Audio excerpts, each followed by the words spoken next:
Hello and welcome to From the Rabbi's Bookshelves. I'm Rabbi Elton from the Great Synagogue in Sydney. And today's book is Moses Maimonides' Guide for the Perplexed. This was a result of a request from a viewer, and I'm very pleased to discuss this book today.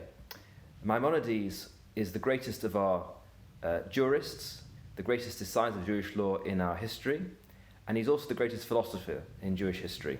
So an amazing combination of both legal and philosophical acumen. He was born in Spain in 1138, flees under Islamic persecution, arrives in the land of Israel, and then ends his life in Egypt as the head of the Jewish community and also as the physician to the Sultan.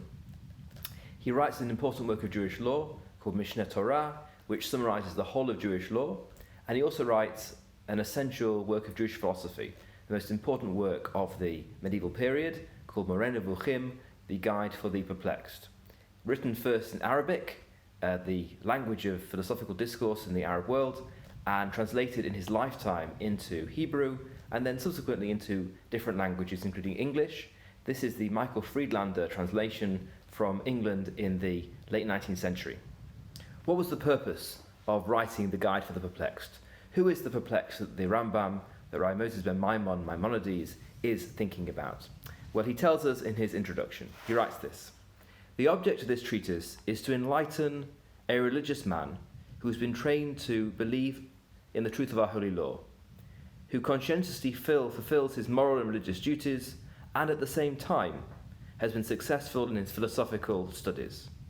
Human reason has attracted him to abide within its sphere, and he finds it difficult to accept as correct the teaching based on the literal interpretation of the Torah. Hence, he is lost in perplexity and anxiety." So the Rambam is dealing in his own age with a perennial concern. How do we manage the competing demands of our faith and our belief in the Torah and current scientific or philosophical thought?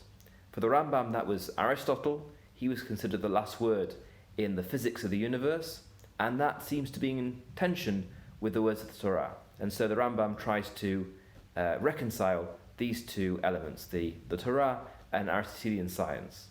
He also has a big project to prevent anyone believing that God has a form.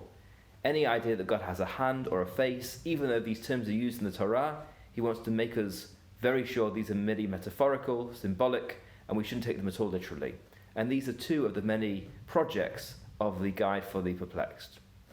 Because he wrote it for an intellectual elite, it is written in a style which is intended to be slightly deceiving or obscure for the general reader, and so precisely what the Rambam meant is still a matter of much debate. Thank you for joining.